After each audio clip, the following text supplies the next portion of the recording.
Добар ден на сите. Јас не би се многу задржала на самиот извештај. Значи, каков е, таков е, направен е потек од Министерството, да содржи податоците. Меѓутоа би поразговарала по однос на конкретни проблеми и прашања во однос на на случувањето во училиштето.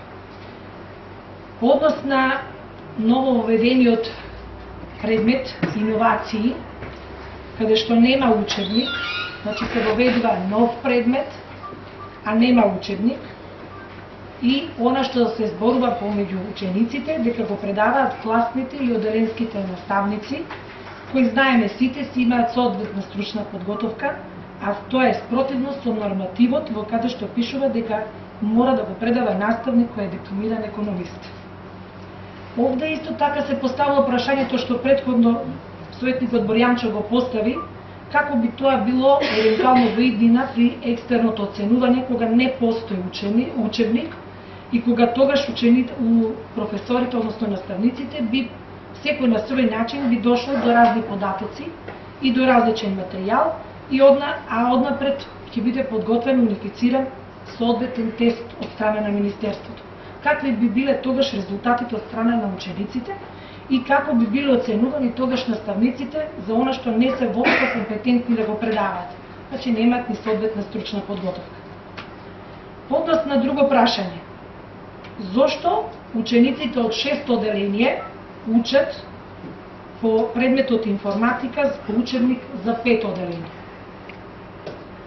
Зошто исто така учениците од 6 оделение учат исто по учебник за етика во религијата за учебник од 5 оделение? Исто така и во самата можеби програма и предходните години уназад знаевме дека салата се градеше и се уште не е доградена под наводници, значи не станува збор воопшто за никаква сала.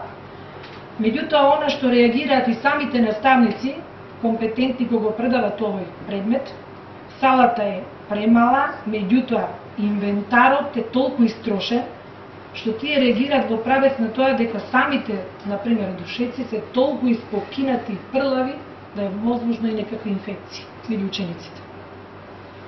По однос на компјутерите, значи, тука сите имаме по некој ученик во училиштата, и јас лично бев приморана да потпишам изјава, тоа го прават секоја година, значи однапред бланко дадена изјава, каде што сите сме согласни дека доколку при евентуалната штета за компјутерите ќе ја надоместиме истата. По однос на тоа, значи, се потпишуваат изјавите, родителите реагираат.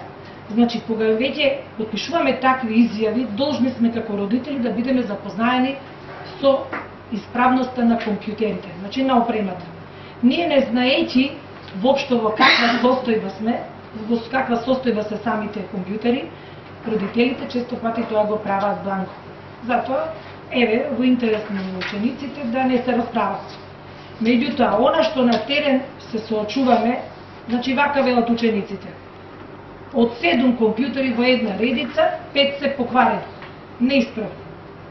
Куќиштето за тие 7 компјутери велат дека е полно со кабли, дури учениците сами си дозволуваат и си ги вклучуваат вика со спојување на жичките. Со тоа што тоа представува вистинска опасност за здравјето на учениците. Минатата година, значи на крајот на учебната година, учениците реагираа, па дури и родителите, дека, тоа прашувам дали е вистина, дека се собирало по 50 денари за оштетените компјутери. По однос исто така на хигиената имаме реакција дека нема доволно течен сапун во санитарниот чорик. Тоа за сега тоа.